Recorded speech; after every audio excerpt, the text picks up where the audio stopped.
Well, hello and welcome to Bike Social. I'm Michael Mann, and these are my highly esteemed, very clever and obviously attractive colleagues, Steve Lamb, Steve Rose, Simon Hargreaves and John Milbank. We've been putting one of the most hotly anticipated bikes for 2019, the KTM 790 Adventure, through its paces, with a feature that we call 7 Adventures in 7 days on a 790 Adventure. So we together have put about a year's worth of mileage on the bike in just 7 days. 3,500 miles, I think, was the total. But what we have coming up is an idea of what each of us individually did with our own adventure, and then an idea of its sort of performance, comfort, rideability, durability, and so on.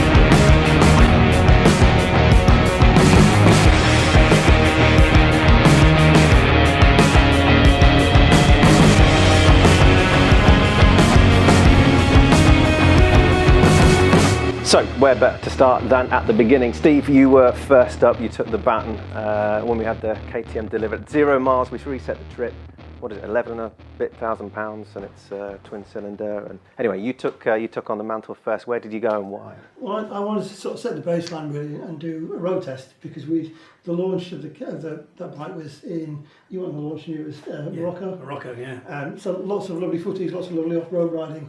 Nobody had ridden it through Bradford or Scarborough or any, and so the idea just let's set the baseline and do the road test.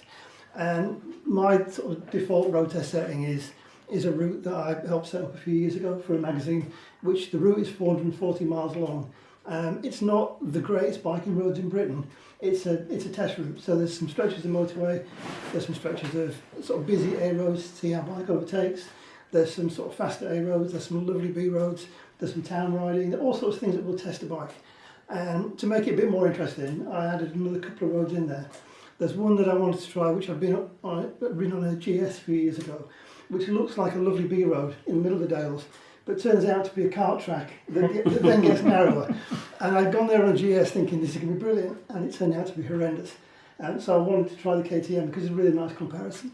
And then the other one was another road that's in the Dales, which is a road that I used to love on a sports bike, and over the last 20 years has got kind of progressively bumpier and feels narrower because all the other traffic that's on it is now wider, because everything's 3 feet wider than it used to be. So I just wanted to try this road that's now really difficult to ride on a sports bike and just see how it was like on this sort of medium-sized adventure bike.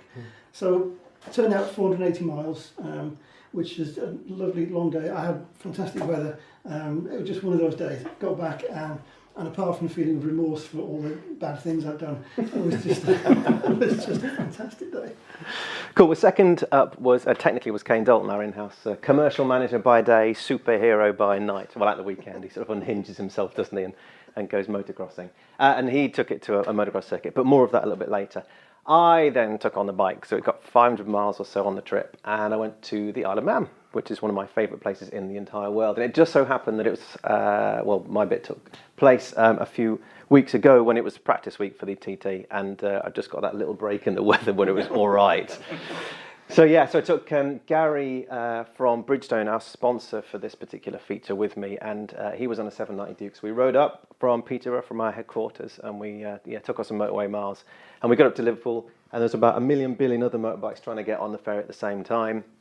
It was quite an experience going over there, but the idea was that for my 500 miles would be riding to and from Liverpool and making the most of the Isle of Man TT circuit while it was primed and ready for the TT this year. And the idea behind doing 4 laps, which would have got to the relevant mileage by doing 4 laps, was because Bennett's, our overlords, sponsored the lightweight TT, which is also Super Twins, and the bike's twin cylinder. A bit dubious, but anyway, it was just an excuse to go around the TT circuit, frankly. So we went over, and we got there in the evening. We went out. We got up really, really early on the next day, 6 o'clock. Set off. The roads were empty. It was fantastic. The sun had just come out. It was absolutely glorious. It is the perfect way to see the Isle of Man TT course. when there's nothing else around, especially during GT week when you've still got that buzz and the feel and all the sponsors' logos are still there. So yeah, so the 790 did, well, we ended up actually doing 3 laps because the heavens opened and it was so misty and horrible over the mountain. Yeah, sausage and beans was much more attractive, and then the queue for the ferry to come home again. So yeah, so it was a tight 24 hours to get up there, to get across, to do that, to come home again. But it was my adventure. I really wanted to do the TT. I was just really pleased that the timing worked for that as well. Yeah. So by the time I got back to Peterborough, Simon, you were up next for your behemoth of an adventure. I quite like riding a long way. It's sort of pointless exercise, but I think, as we've already mentioned, so the launch of the bike was in Morocco, and KTM made a really big play of its off-road ability, and they said this is the most keenly off-road middleweight adventure bike, and they demonstrated it with a day riding across Morocco, which was quite cool. But there wasn't an awful lot of road riding, so it was a bit like you, Steve. I wanted to do one of my kind of really long road rides to find out what that bike was like in the UK, as it turned out in the wet, because it rained most of the time. But just doing those really kind of crazy miles where you find out an awful lot about a bike's character when you get to the last 50 miles and it's getting dark and you're tired and you're hungry and you're bored and you just want to stop and you just have to keep going. That's when sort of the bike's character really reveals itself. So I went off and did the North Coast 500 around the top of Scotland, which is probably Britain's sort of most favourite long distance ride, I guess. So it's about 500 miles to get there from Bike Social HQ, and then it's 500 miles all the way around the top, and then it's 500 miles back again. So all in all, I did 1,500 miles in 3 days. You're responsible for about half. Yes, yeah, I guess so, yeah. And found out an awful lot about the bike, sort of really got involved with it and found out what made it tick. So yeah, that was a good ride. It was a hell of a thing. John? Yeah, well, you dropped it off at my house, didn't you? So I've been lucky enough to ride, like all of you really, ride all over the world, but some of the best trips I've ever had have been just back roads. So I used to be a sports bike rider, but the roads have got more potholed and busier. I really like tight, twisty back roads where there's nobody there, no other cars or police or anything like that. The kind of roads where, doing 60, etc. feels like 140, it's tight, but you need the right kind of bike to do it. So I love using a sat nav because I can just do what I want and not think about, worry about getting lost. But this one I set from Bike Social HQ, I set to go up to, so first I went up to KTM dealer Redline motorcycles in Loughborough, then I went right the way down, all twisty back roads, so just plan a thrill on the TomTom, so it'd take me on those tight twisty back roads, right the way down to Crazy Horse in Bury St Edmunds, which has got a really cool cafe, then back up to Chris Walker Kawasaki in Grantham, which has got a great cafe, then down to Sycamore Harley Davidson in Uppingham, and then to Wheels. Got a great cafe? No. But don't worry, I went to Wheels in Peterborough, which has got an awesome cafe. Brilliant cafe, yeah. But it was meant to be 352 miles, and because it was such tight, twisty back roads, it was going to be a really full day. Because I knew, because you're going through a lot of villages and stuff, even when you get your speed up and with stops, I'd be averaging like 30. In the end, though, I somehow managed to get lost, even though I was using the setup. I misplotted, somehow I misprogrammed it, and it went, here you are, Chris Walker Kawasaki. I was like, this is... No. Yeah, this isn't... I must have been like 40 miles from the signs for Grantham then. But yeah, so I did 400.2 miles, averaging 45 mile an hour. It was a 13-hour day. But to me, that just exploring, I love the idea of exploring where you live, because there are so many roads that you never knew were there. You just go, this is awesome. True. It's almost sort of purpose for getting lost, isn't it? So you can find your way back again. That's how you use it, isn't it, Steve? Steve just gets lost and then goes, get me home. This is brilliant. I like to have a destination when I go out for a ride. So when you're at the weekend, you're like, whoa, I've got a couple of hours spare. And then I waste a couple of hours trying to work out where I'm going to go. So to me, having somewhere like, we went out, didn't we, to Chris Walker's, and you just go, let's go there. Did all the back roads, brilliant ride up there, awesome buddy, and then yeah. But yeah, so that was me. Welcome back in a cup of tea. So for mine, I got rewind back to the beginning of April. We went on the Easter egg run up to Leeds, where we took some Easter eggs up to the Children's Hospital there.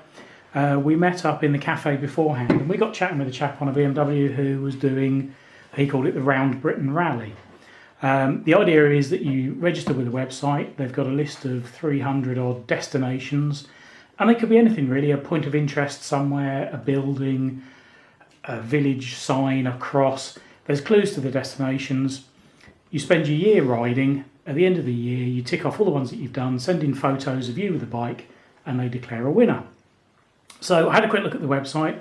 There was a sample list of some destinations there.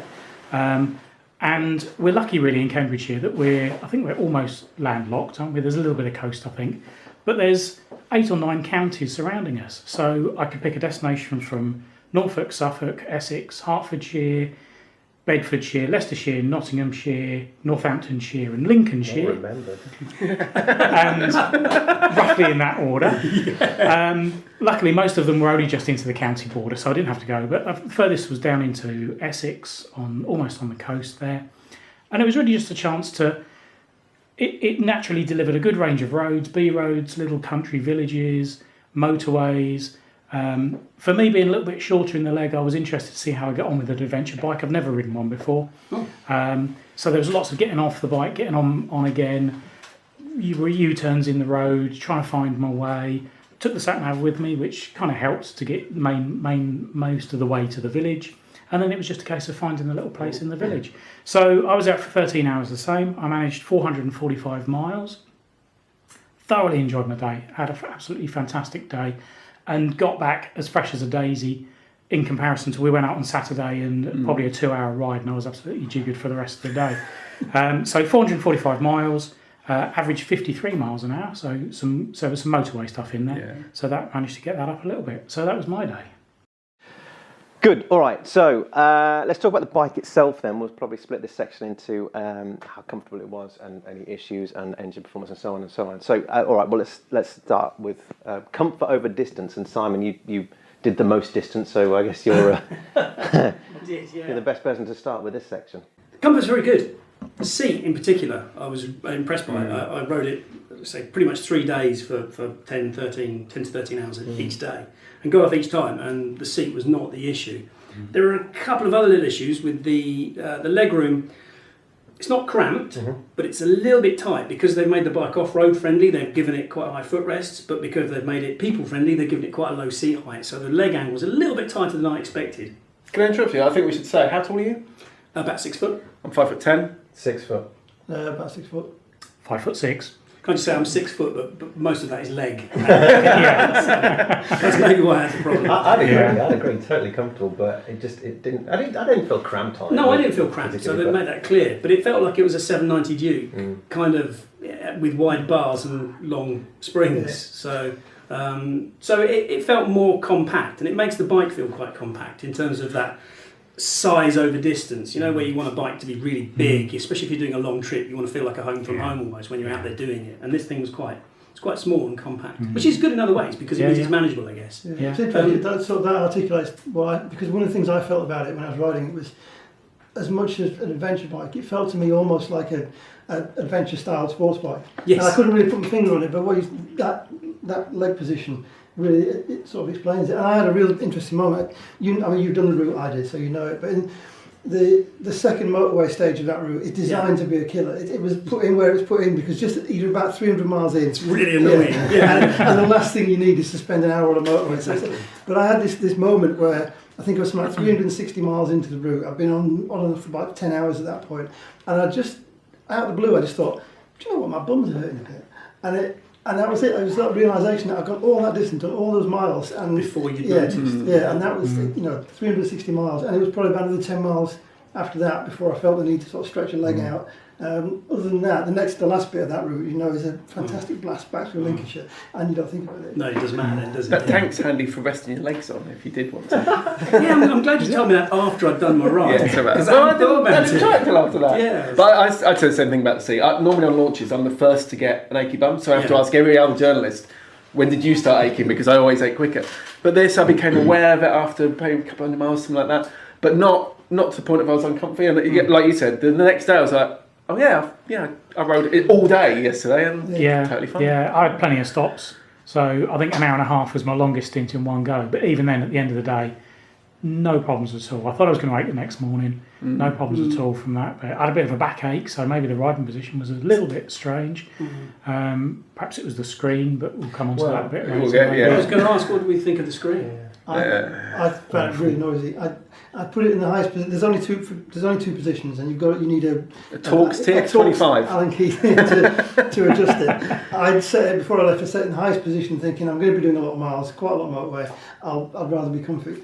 And within a couple of miles setting off, I was thinking, this is really loud. It's really noisy. And then you couldn't adjust it, could you? No. And it's not noisy. It's not buffeting. It's not like some bikes where where you can feel your helmet being a bit. But it's. Yeah, it was just really noisy, and you get used to it because you get used to any, even with earplugs and a good crash helmet. But yeah, I was surprised how I just wasn't expecting that. Yeah. Well, how did you find it, Michael? No, similar. I didn't have any issues with it at all, other than the fact that when I got on the bike, I saw that it could be adjustable, but I didn't bother finding out whether I should. It just didn't work when I yanked it about a bit.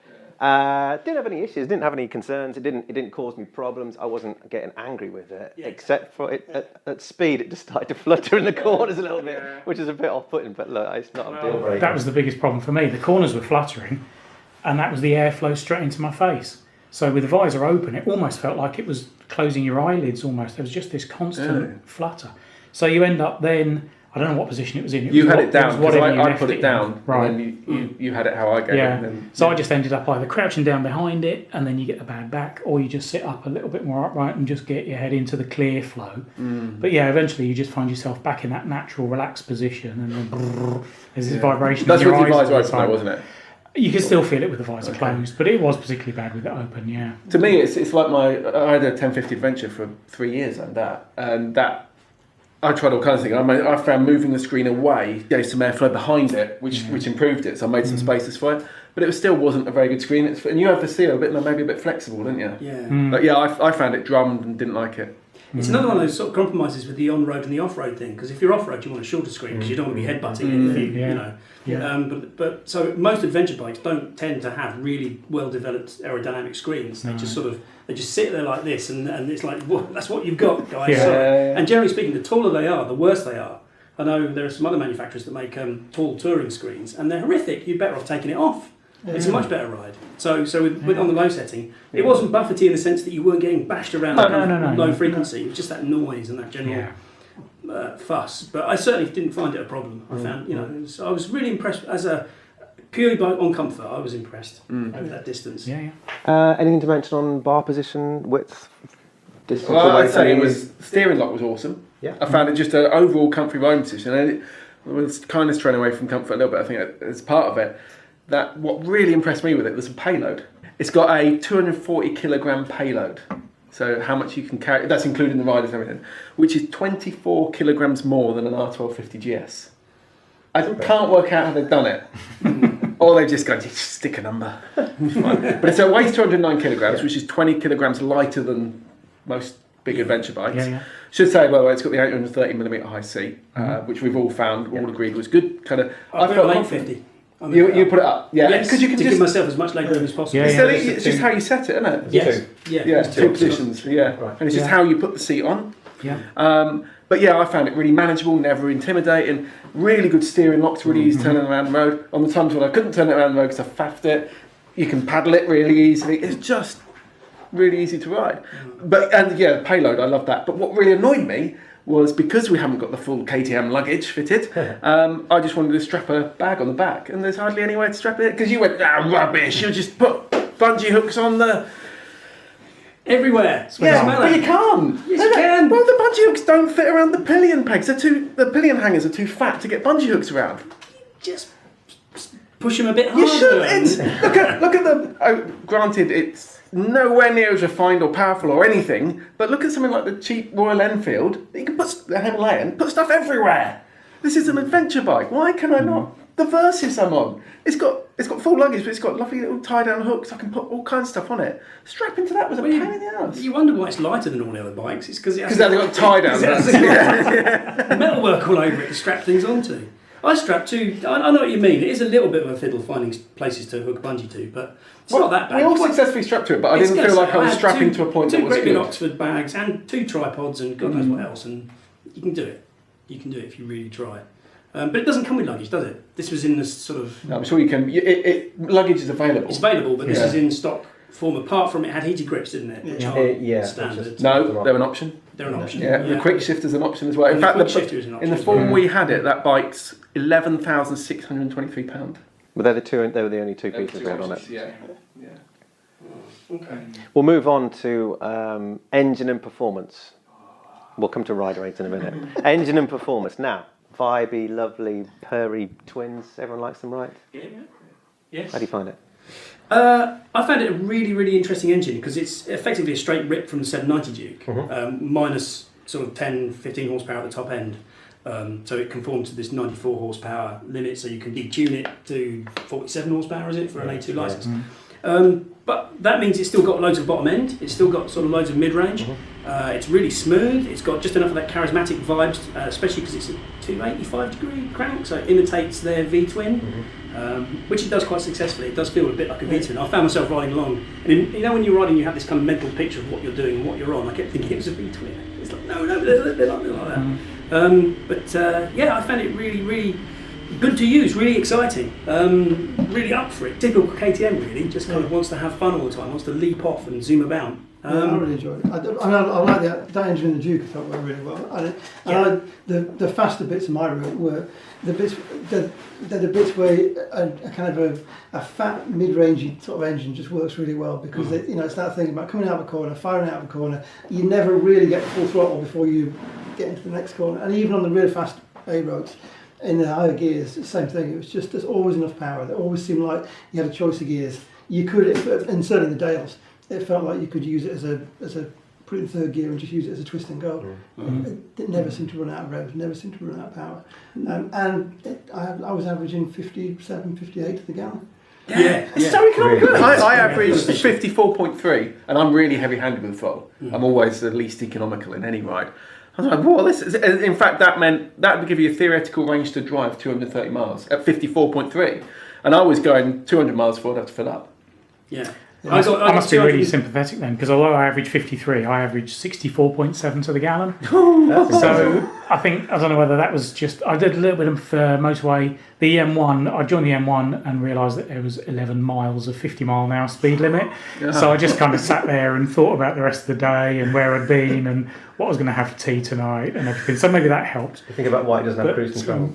I did think about that, yes. Frantically looking through all the controls going, and then thinking, can I just jam something in the throttle and relax? But yeah, so that was good. I found the engine absolutely beautiful. It was a little bit, I remember pulling away from yours and just starting it and it kind of clattered a little bit and I thought, oh, this is going to be a long day. But as soon as you get going, get up in the revs, absolutely beautiful. Nice wide bars, come back to the handling. I love wide barred bikes. I like high wide bars so you can really push them. And I think the combination there was just so easy to ride. And a quick shift is really good. I'm not a big fan of quick shifters, but I thought that on that bike I thought it was great. I don't know. We didn't get to use it. We'll get to quick shifters in a second. There's one thing that I want to say about the engine. It wasn't me that broke it, should I say. With the bigger engine adventure bikes like the 1250 GS and the bigger KTMs, one of their sort of advantages on the motorway is they just tick over, they just purr. There's absolutely no kind of drama about the engine at all.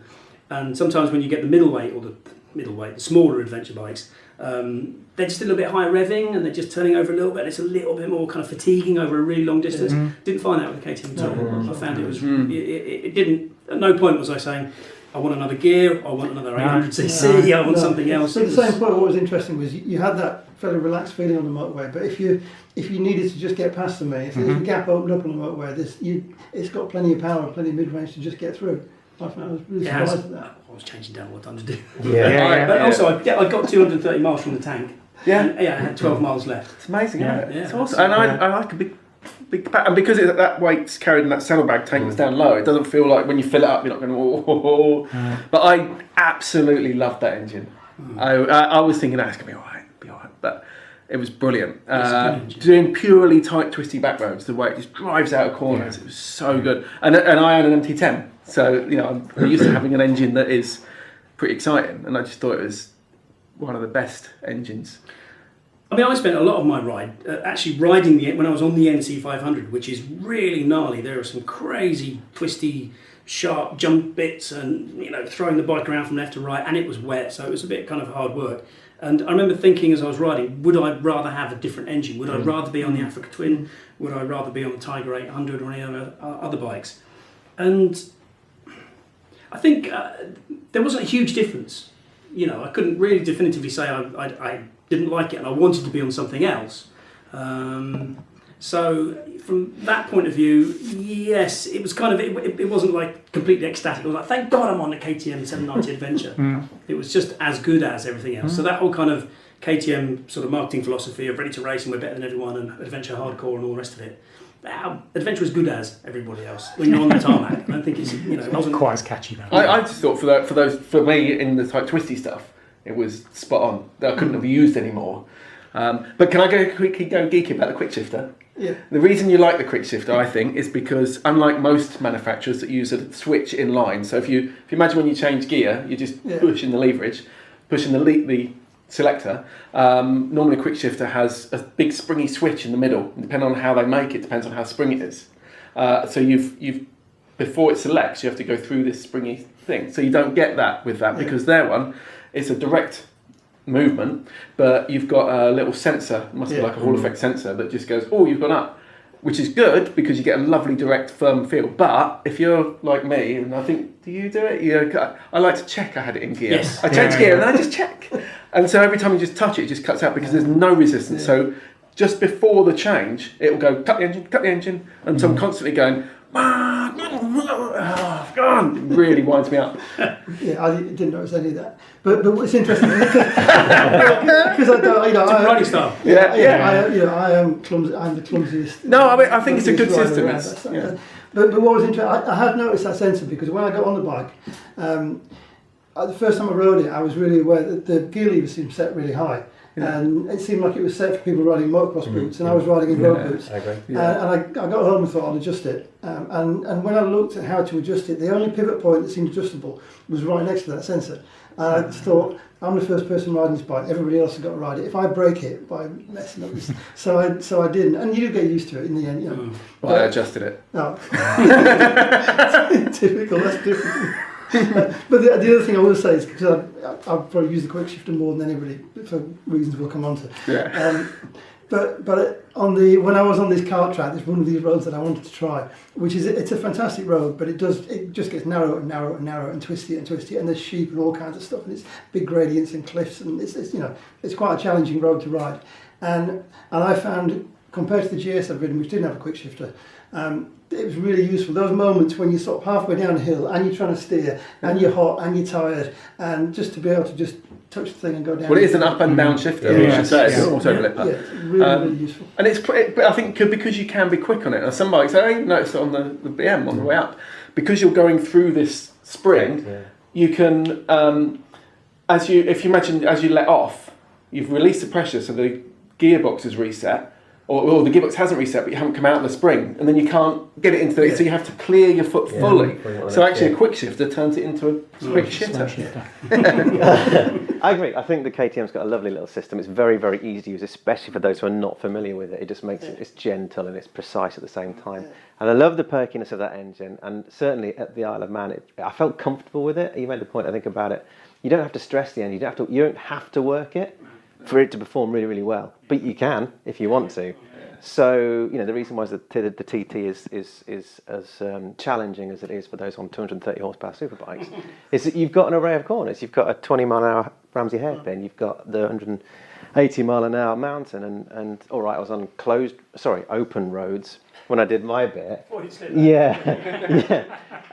It still meant that I'd still had the sweep of challenges, so I still had the 30 mile an hour town sections, yet I still had the ability to go crazy over the mountain. So 123 I saw, by the way, on the indicated on the thing. I was following a BMW who had got an Isle of Man plate. It had been low, so I thought, oh, well, you're clearly a local, you know exactly what you're doing. So I followed him out of Ramsey, around the hairpin, and then it goes on this cone's end. He's off. All right, I'm following you, sunshine. You know where you're going. So yeah, that was good fun. But yeah, and the point is that even with only 94 horsepower, you can still have such a great time, and it's so. When did 790s and 94 become? Oh, it's only that. Yeah, it's not enough power for me, is it? That was CBR6. It's gone as super sport territory. Only yeah, that's true. How long we've been riding? 20 years. So yeah, 95 horsepower was the target that everybody aimed at then for sports bikes. Yeah. So one more thing about it as well, I found the throttle response was really good as well. I thought it was really easy to control because of problems that we'll come to. Throttle control is quite important in the wet, especially on some of these little Nadri back roads, and it was very easy to modulate it and find exactly where I wanted it to be. So I was quite impressed by that as well. Without having to change gear? I was up and down over the gearbox anyway, but it was just easy to match your revs to your engine, to your throttle position, and feed it in with the clutch, and just be always have the drivetrain tensioned as you were scooting about. So yeah, I thought it was really easy to control. Good. Let's move on. Brakes and suspension. Who wants to start? Brakes aren't very good. I didn't think. Really? Yeah. I think they were all right. I thought the rear was okay. Yeah, no, the rear was good. Yeah, no, Because the you're a front. rear braker, aren't you? Yeah, I am. Yeah, I use the rear brake quite a lot. But no, the front was. I remember specifically some instances when I first turned off the motorway on the ride up and it started to get wet, and I was on the A68, which is all the ups and the downs and the swoops. That specifically coming up to junctions and things, or coming up to corners, you'd be sort of tanking along about sort of 60, 70, 80, somewhere around there. So you're not like flat out or anything. But then what you try and do is preserve momentum. So you leave your braking as late as possible, just for fun. And normally you brake and you brake and you brake and you can modulate it and get to where you want to be. Whereas on this, I found I was braking. Whoa, hang on, I need to stop now. Yeah. It was like it wasn't enough. So I found the power build-up wasn't particularly progressive. It didn't really have a lot of bite for me. Yeah, no, I agree with that exactly. I think when you brake hard, when you need to brake hard, there's enough power in there. But compared to all the other bikes that your brain is Used set to, calibrated. it just felt like you squeeze and then and squeeze and squeeze, and it took, even by the end of the day I hadn't quite calibrated that. Yeah. And I think it's just, funnily enough, I think it's the opposite. Cameron was saying when he rode it off road, he found the brakes too sharp. For an off-road For an off-road bike. Yeah. Again, maybe it's that compromise thing. Yeah, but we talk about the suspension as well. Again, me and Kane are completely opposite. I rode it thinking, this is actually set up quite firmly and quite sportively for an adventure bike. Kane came back the day after, said the complete opposite. He said it's far too soft. It's terrible. But for me on the road, I thought it made the difference, because when I rode the 790 Duke, the one thing I really didn't like about 790 Duke was the suspension on that. It's set very soft. And it's as a road tester, when it's not your bike, it's a laugh for a couple of weeks. You ride it and think, hey, this is different, this is funny, and it kind of squats and bounces and slides out of corners, and you think, that's great, but I'm giving this back in 2 weeks. If you bought it, it'd be quite different. This, I thought, on the way up certainly, and the B roads that I was on, it was just right. It was just nicely controlled, decent ride quality. You weren't kind of being bashed about. You knew what it was going to do coming out of corners. Just no surprises. I thought it was lovely. I'd agree on back roads. Going back to the brakes, I found the brakes fine. But braking hard, the ABS had come on quite early, which is unusual for me to, and maybe it's just as my confidence increased and I start having people like you guys going, just try it, just grab it, it'll be fine, see what happens. But I was like, that's chattering earlier than I'd expect. But I'm watching back some on video, and you can see it's bottoming out completely. So braking hard, I think some of that lack of feel is maybe coming from that really soft front end. But on the back roads, I was like, this is brilliant. But then, bizarrely, on smooth open roads, and if you dual carriage, the brief bits where I did a bit of dual carriageway, I was like, oh, this is really harsh, and it just felt cheap. And it's unadjustable, bar preload. So was my 1050. I always hark back to that, but that was fully unadjustable suspension. But that felt quality, and it felt just right. Whereas this is like, no, it just don't feel very good. I agree. The compromise isn't quite right, because for me, it was. None of this was bad enough to not be able to mitigate and ride around and have fun, but you had to adapt to it. But for me, the sort of the high speed compression damping, the high speed damping, the little chattery stuff over ripples, it felt cheap and it felt quite skittery, quite harsh. And then the actual low speed damping, which is the braking and the general attitude control of the bike, it did feel quite soft. So there was a lot of fork travel, and there was a lot, which is fun. You're absolutely right. You go, this thing's all over the place. It's brilliant. I'm riding really hard here. Look at speed. I'm doing 35. Okay, maybe it's not. But so I found it was a little bit. That's where some of the cost cutting started to show through. Well, I say cost cutting, thing quite expensive, really, isn't it? What it is, but yeah, the suspension could have been a little bit more controlled. I think. I think what was interesting, though, the one I said at the beginning, I made a couple of additions to this test route, and one of the rows the row saying where I used to take sports bikes, was a real eye opener for me on this, because going back to what we were saying about the riding position, I found the riding position was really natural, and I found myself. I never normally stand up on a bike, an adventure bike. I don't feel the need to. It looks stupid. Why would I do it on the road? Yes. But I found myself on this particular stretch of road, without thinking about it, just naturally, just taking weight off the saddles and just gradually sort of putting weight on the pegs and using the riding position to mitigate that. You know, because it's a really bumpy road and it's really unpredictable where it's bumpy and the kind of bumps. It's just let the bike. Yeah, and I found just taking that sort of off-road attitude on a road allowed me to do sort of 60, 70 on this road that you'd never be able to do that on a sports bike, and it just felt great. And it really, the most natural thing. That was it. That's what I meant about it. Felt like an adventure sports bike in that sense, rather than an adventure bike. Lovely. You can ride like that with sports bikes as well. If you go for really bumpy roads, you just hover like a jockey off the seat, and the bike's doing all this bit, and you're just kind of going. Using your knees as suspension. Exactly. I think my riding style is nowhere near as advanced as you guys. You know, you've been riding a lot longer than I have. You've done a lot more miles than me. So I kind of put myself in the kind of average rider position, and I didn't find any of that really. I think I was just having a nice gentle day out. Brakes were fine. Didn't ever find myself barreling into a corner and having that oh shit moment. I think that was a combination of having the sat nav, which gives you just have a quick glance and you can see whether there's any hairpins coming up. Almost, yeah. You know, if you look at the sat nav and you can see a nice straight bit of road, you just naturally relax and it just puts you at ease that you can just barrel through a corner knowing that it's not just going to tighten up halfway round. So I just found it really good. I was making really good progress all the time that I was there. Never had one of those bum-clenching moments when you come barreling into a corner with no brakes. Yeah, it wasn't as suspension bad as that. bottomed out. Yeah, it wasn't that bad. It was never a kind of a panic moment. It was like, no, it's not quite stopping where it should. Yeah, no, I found it fine. Do you think that's down to, or could it be down to the fact where the weight is positioned with the fuel tank? That's a really interesting point. Yeah. That is a really interesting point. It could be. I was really sceptical about the whole sort of central gravity being so low on the bike because to me it looked like Freddie Spencer's old Grand Prix bike where they had the fuel tank under the engine and they constantly, as soon as you touched the brakes, the front would go because all the weight was pushing the tyre, not pinning it down. And I keep looking at 790 Adventure thinking the weight is wrong, it shouldn't be down there, it's too low. But I found absolutely no problem with the way it steered or the way it gripped. Nobody had any grippage. I mean, we were on Bridgestone A41s, weren't we? Yeah.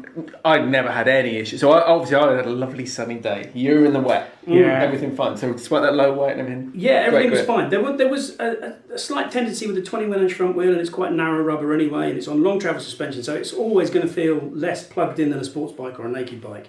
So in the wet, faster corners, when you will kind of tiptoeing and feeling for grip and trying to really sense what the front tyre is doing, it's not immediately talking to you.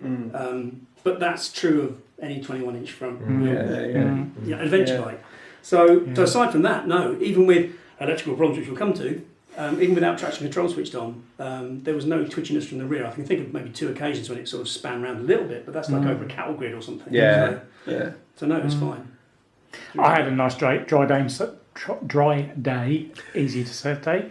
I had a nice dry day, the same as you did, and to be honest, I kind of got to the end of the day, and I was going through my notes and thinking, I got to tyres, and I was thinking, oh yeah, hadn't even given the tyres any thought at all. And for a kind of more adventure-based tyre, I was just barreling into roundabouts, going around the outsides of roundabouts, nice big lean angle, again, nice wide bars, nice big lean angle, nice big arc that your head scribes from side to side. Didn't give the tyres a second thought. So to me, that was just so confidence boosting. It was just fantastic. Yeah, cool. Yeah, and I think if I'm right, I'm not an expert on tyres, modern tyres, but those Bridgestone AXs, are they? These are A41s, so they're the T31s, but with an adventure style. Yeah, so it's a road tyre. It's a road tyre with adventure styling. Yeah, styling rather than a. It's not going to dig into them. No, it's not. But yeah. Shall we talk about the problems? Yes. We'll call this section electronics and rider aids / issues. Yeah. Or lack of. Yeah. So the whole first day that I rode, everything worked absolutely beautifully. It's faultless. I'm not a great one for adjusting things, but I did sort of try the modes and I did have to go through it. But generally, I tend to find a mode and leave it there. And I love the quick shifter. It worked beautifully for me. Next. Lap 3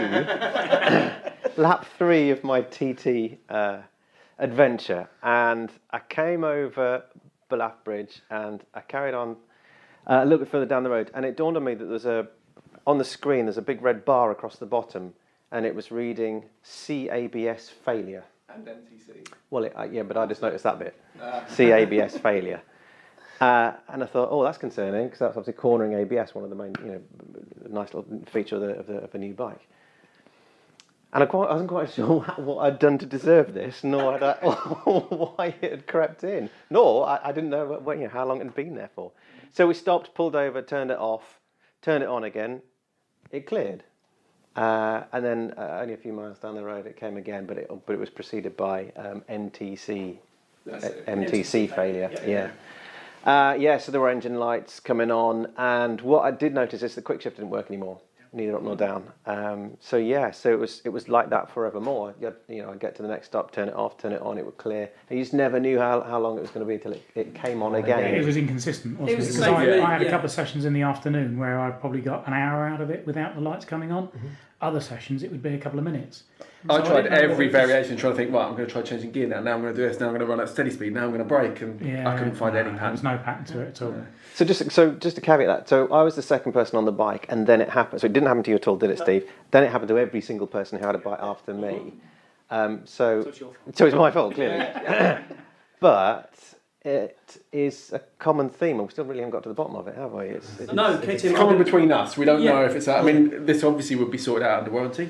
I've We're not Googled aware. it, Yeah. and nobody else is complaining No. about it yet. Right. But I had a cursory glance over just to see if there's anything obviously loose or any problems out, but it didn't have.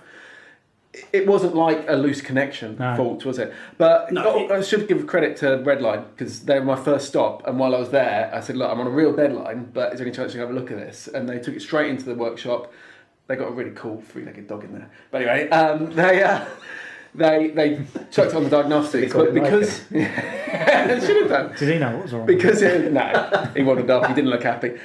Because it for his 3 legs, but because I turned it off. Obviously, when we turned it on again to go in there, it wasn't showing up. It was showing a fault code, but they said, look, we really need you to take it out, go for a ride for a while, get back up, bring it back in with it on, and then we'll have a. Yeah. But I was like, well, if it comes up as soon as I leave, I'll be back. If not, I'm going to have to keep going because I ain't going to complete my day. And it didn't. But I should point out that towards the end, because bear in mind I was going backwards and forwards across, our area. I just happened to have stopped, and I think I was trying to do some social media stuff, trying to work out how I'd managed to miss Chris Walker-Kawasaki. And this car pulled up behind me, and I thought, I'm blocking somebody's drive. And it was one of the mechanics from Redline. And he's like, I just saw KTM here, I was just checking you out. He's like, it's you! And so we were chatting, but just, credit to mechanics like that are just like, there's a bike on, I'm going to check his ride. Yeah. But yes, we haven't yet found out what it no, was. KTM have said they'll get back to us. Yeah. But they haven't yet. And although the cornering ABS light came on, the ABS still works Yes. in a straight Yes. line. I stamped Yes. on the back a few times, and it was Exactly the same thing. I didn't dare try it in the working corner. quite nicely. No, I didn't. Quick shift didn't work. quick shift And didn't neither work did the at engine all. modes. You couldn't change the No. engine modes while you were Oh, riding. I didn't know that. Yeah. Trying to get out of street mode into rain mode because it was wet and it wouldn't. And by the time you figured out how to try and do it, you're going to crash and get it. I'm carry like on. Steve, I just leave it in one. Yeah. I mean, I can Not rain. I can add nothing to this conversation other than more confusion, really. But I had exactly the same thing. I had CABS failure coming on. I had traction control failure coming on. Quick shift didn't work out, all that stuff. And it was random, intermittently. The only thing I will add is that I've ridden a KTM previously on a previous test that did exactly the same thing. And it did it because we tried to turn the heated seat on, not knowing it didn't have a heated seat. This is what KTM have said subsequently. And that because we tried to turn it on and it didn't have a heated seat, it set off some kind of chain reaction failure that spread through the system and switched everything off. And what I can say is that it's an IMU problem. It's a problem with the IMU, kind of because it's about traction control, it's about cornering ABS, and there's some other systems that are obviously connected to the IMU that have gone off as well. And that makes me think that it might be something to do with possibly the tyre change. Now, I've got this thing in my head that on the launch, I overheard a journalist asking one of the KTM engineers if the 790 Adventure will recalibrate itself with different tyres. So you don't have to take it to a dealer and get them if you put a different set of tyres on and the doesn't like it for some reason. And I remember them saying, I'm fairly sure they said, no, this is self-calibrating. If you put different tyres on, the IMU can work it out and it will be fine. So that suggests that it isn't the tyre change that was the problem. And the other thing that makes me think it might be something to do with jumping over humpback bridges is that different manufacturer. I had a Honda Fireblade a few years ago, and I remember that what I tend to do when I lube a chain is to pop the bike on a paddock stand, stick it in first gear, and then watch it spinning, and then stand back and lube the chain. It's easier than paddling with your hand. Never do this, anybody. You do that with a Fireblade, and an engine warning light will come on, and then it won't go off straight away. I think it might switch itself off, or you might have to take it to a dealer and get them to cancel the full Yamaha's code. the same. The Yamaha's the same. Yeah, you have to get it full code, or you can do it yourself if you've got a full So code. it is worth saying that sometimes if the IMU senses the back wheel is going crazy, spinning, and the front wheel is still turning, or something, I don't know, there's a big differential. Maybe that was it. But if we all had it happen after a wheelie or something, or you just...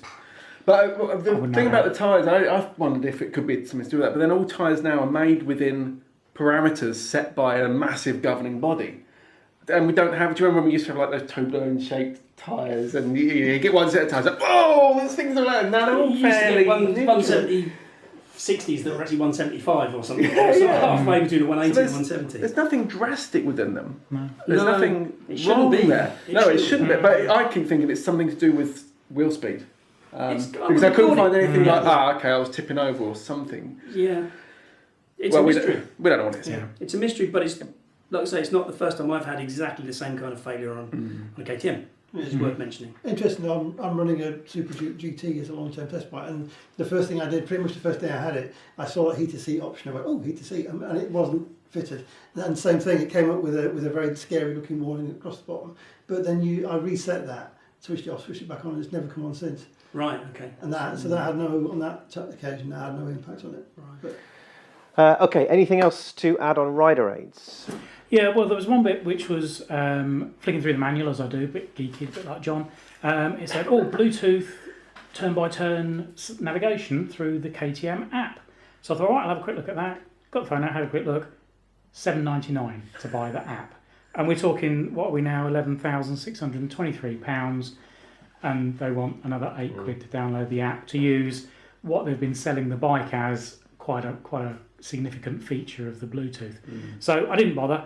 I left the phone connected and I got all the normal notifications of incoming calls, incoming texts, which I kind of kicked myself afterwards because you're riding along and there's a little text message and it says, oh, new message from John or something, and you're riding along going, I wonder what that is, and it just spoils your ride. Because you can't read it on there, can you? No, you can't read it on the screen. You have to then stop, get your phone out. So I should have just switched it off and left it and just ridden in pure ignorance of what was going on in the outside world. So I think that was a little bit disappointing to charge you for an app. Well, we both used TomTom, didn't we? TomTom Rider 550. For that reason, yeah. And that actually, I have that connected for messages. And it won't let you see them, but it will read them out. So if you're connected by Bluetooth, it'll read out the message.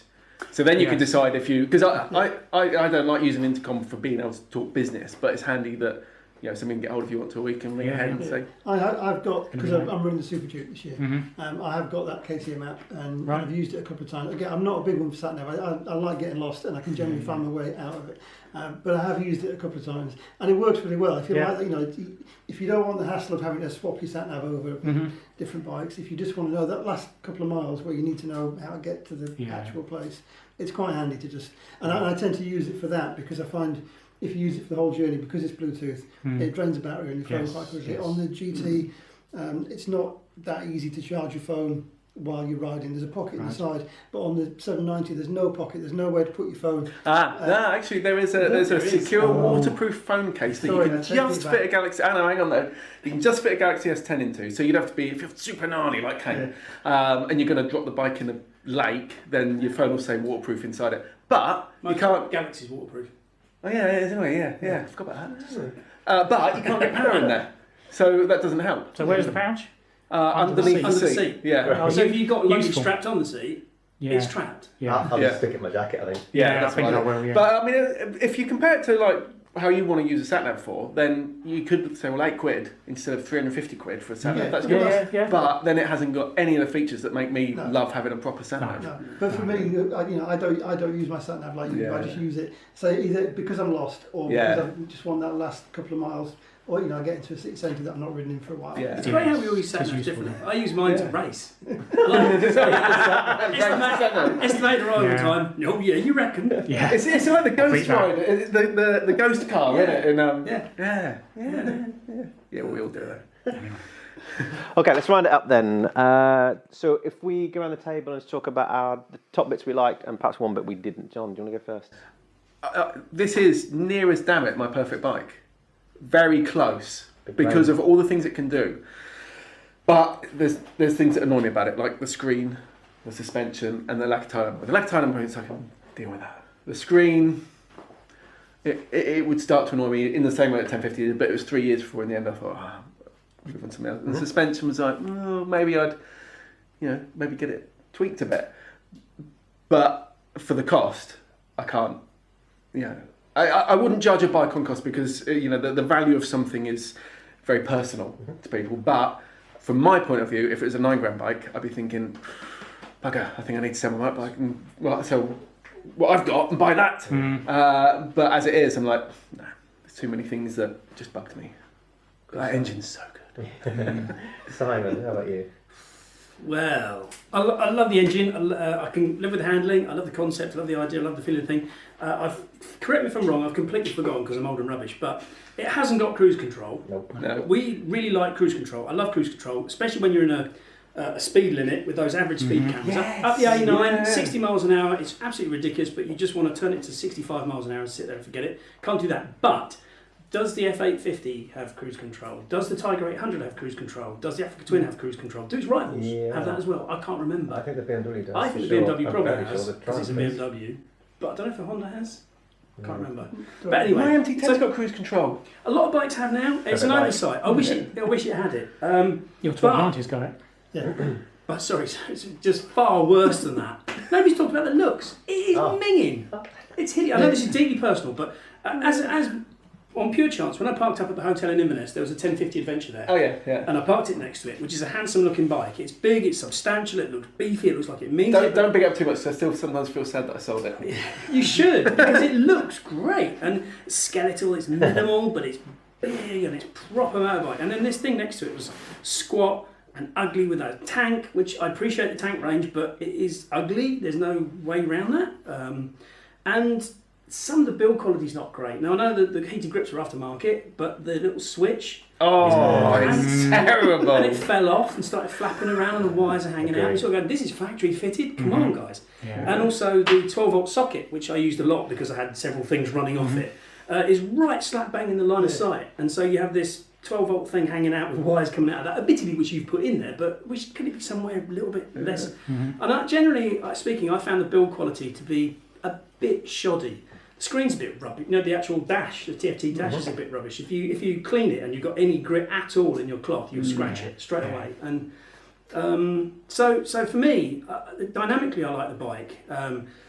And I like the engine, I like the handling, I appreciate the electronics that it has got when they work, but for me, for the price, I'd rather have something that would look a little bit better, a lot better actually.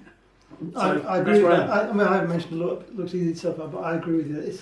I have a problem with KTM's modern styling. I love the fact that KTM are different. I love the fact they've had some bikes over the years that are challenging to look at, but you get used to them and you get to love them.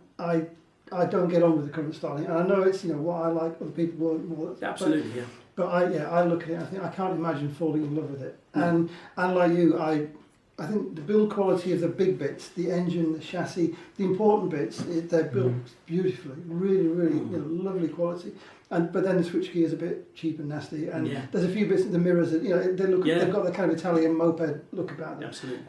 Having said that, I'm quite close to what John said. In so many ways, dynamically, it's my perfect bike at the moment. I love the engine, love the way it goes. I love that sensation. That one road I was on that I used to take sports bikes on, the feeling of being out, because I love the road, the feeling of being able to go up that road and feel like I was attacking it. It was just great. It's just the way it's steered, just that natural feeling is just standing on the pace. Beautiful. Really, really loved it. Enjoyed everything about my ride. Again, I'm not the kind of person that spends £11,000 on a bike, so I probably shouldn't have. I operate in that kind of £2,000 end of the market. So I'm not qualified.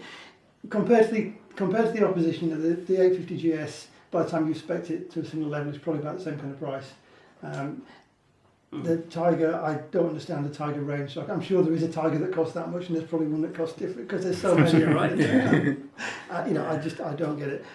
I could see myself, if somebody gave me that 790 Adventure and said, this is the last bike you're ever going to be able to ride, you have to spend the rest of your riding life on it, fine, absolutely happy, I really wouldn't mind. But I'd have to get it out of the garage backwards.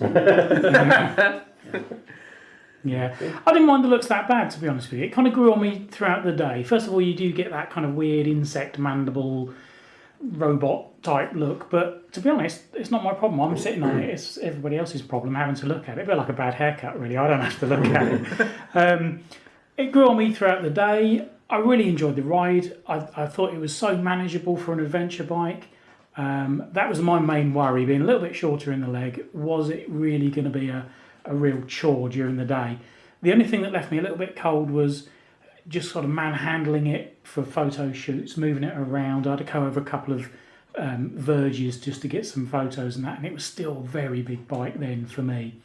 I wouldn't buy one. I don't really need an adventure bike, to be honest with you. It was very capable.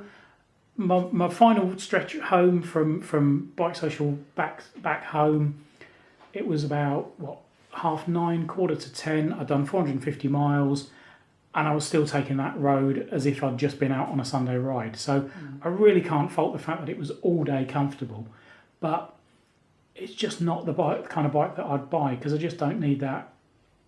No doubt, it's got abilities. We can see that it's got off-road abilities. I just don't need it. Can I say one more thing before you do that? Centre stand. Oh yeah. Centre stand's brilliant. I love centre stands. £11,000 adventure bike, chain driven. I sort of, maybe I'm too old fashioned, but I'd much rather have a centre stand than half the electronics that are on it from a day to day enjoying the use. And I know it's not sexy, but no, centre stands are awesome. Yeah, that is unforgivable. Yes.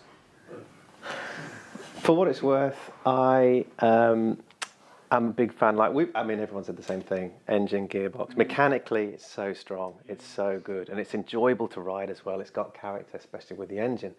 I don't know whether it's got an identity as a bike. I don't know whether you'd need... If you had a 790 Adventure, you probably wouldn't have anything else. As in, if you were in a position to buy a 790 Adventure, you wouldn't have anything else in your garage. So that's both an advantage and a disadvantage. It kind of does everything you need it to do, or I would need it to do. And I, like you, Steve, I quite like its looks. I think it's unique. Yeah. It has an identity in terms of looks. Yeah. But yeah, good. All right, well, thank you for your opinions. You can read all about our individual reviews at bikesocial.co.uk. Thank you to Bridgestone as well for supporting us in our mission. Thank you for KTM for allowing us to put 3,500 miles on a test bike. Speaking of which, we cross over to our resident motocross stroke flat tracker. Crazy dude, it's Kane Dalton.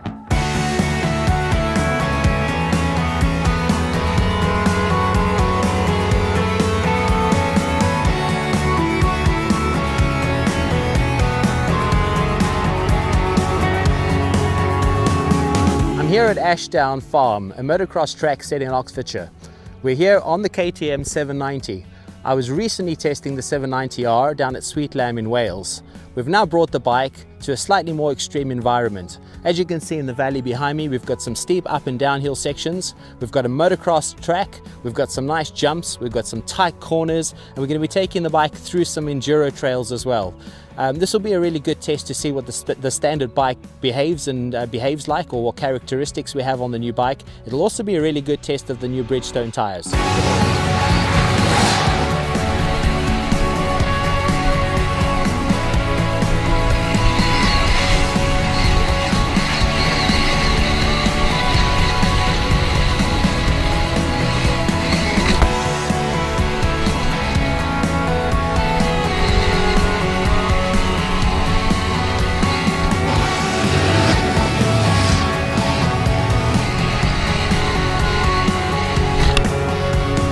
So I really put this bike through its paces today. It's been quite surprising on a number of levels. The change of direction is really good. The bike is very comfortable, and the braking downhill is a lot easier than I thought it would be. We've gone down some pretty severe downhills, and the traction has been really good all the way through. So what's really quite nice about this bike is you can separate the front ABS from the back. So on the sand, if you really want to get the back spinning uphill, you can do that. Whereas downhill, you've got a lot of traction and you can use the brake quite considerably on the way down the hill.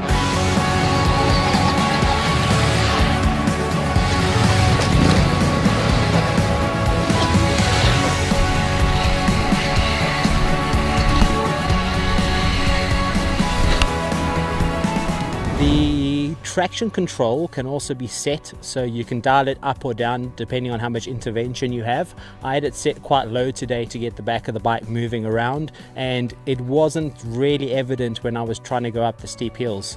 It was quite nice from a change of direction perspective. The tires did their job.